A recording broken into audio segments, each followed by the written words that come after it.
Hi Finn, it's Chad here.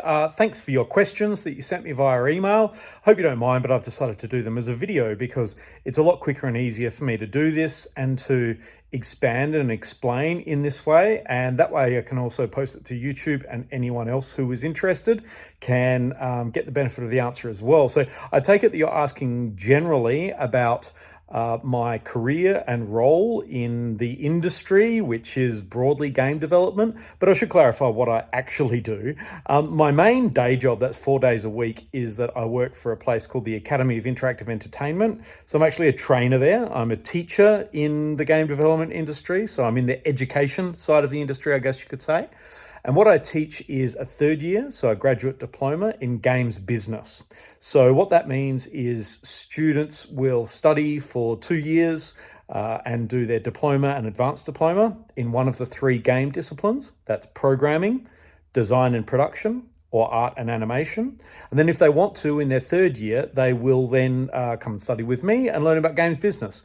The idea is that they learn how to become game developers in the first 2 years, and then they're going to make a game and publish it as a studio in their third year, and they learn how to do that with me. So that's my main job. That's the job that pays my bills, and I really enjoy it and love it. So that's that. And then the other 1 day a week, and sometimes on the evening, sometimes on the weekends and things like that, I am what's called the production director for our studio called Bad Plan Studios. We're making a game called End of Ember. Definitely check with your mum before you check that out. It's a horror comedy game, very gory, super fun. That's not a paid job though. So we're an indie studio and we want to publish this game and make $1 billion. But, that probably won't happen. But I do all of the non-game development parts of that studio. So I have a programmer, or we have a programmer in the studio and a creative director in the studio who does all the art and design. So they're actually making the game and I'm figuring out how to sell the game or get people interested in the game. So that's a lot of marketing and businessy type stuff. So that's actually my role. I'm not actually making games as such, but that's my role in the industry. And all of my answers to your questions will revolve around that. Okay, let's move on to the questions you've asked me. Okay, so your first question is, why did you choose this career path? Can you provide a couple of reasons? I guess the first answer is, in a way, I didn't really choose it.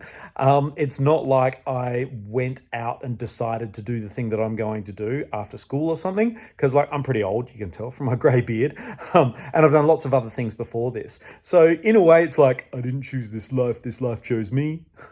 But I kind of fell into it, I guess. When I came out of school, I went to uni and I studied English. I did a PhD. I became a lecturer in academic development and student development. So someone who helps people, write essays and learn how to learn and things like that.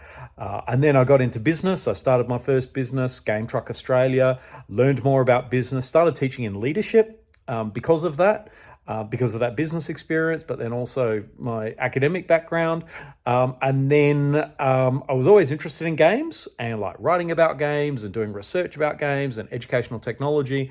And then somehow this job at AIE came up and I just went, oh yeah, I can teach business to game developers and fell into that and really loved that. And that's how I got my kind of foot in the door, I guess. And then my friend was making a game and he said, what should I do? And I said, get a programmer, start business and all of that.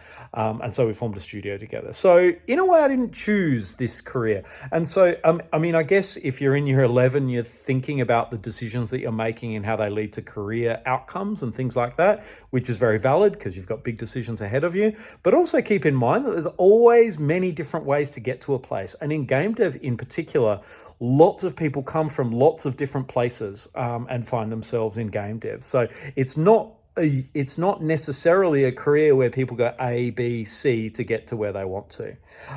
But to the extent that I did choose where I came, it's because video games are cool, man. You know that, right? They're cool. They're super fun. I love playing video games. And so being around that is really fun and cool. And I love being in the orbit of other games being developed. So my students are making games and I kind of get insight into the process and I get to share their success a little bit and see them move on and become more independent and hopefully get some success. So I really enjoy that.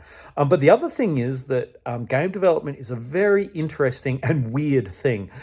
It's not, the leadership in game dev is very different to leadership in other places because it's a creative field.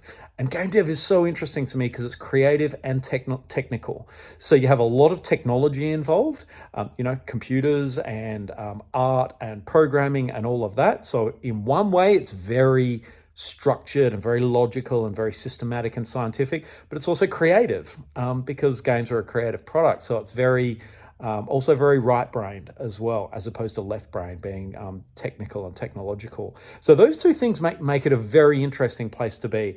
And creativity is always fun. You're always doing something new. There's always something different and new challenges coming up. So there's some of the reasons I would have chosen to come into the industry if I did choose.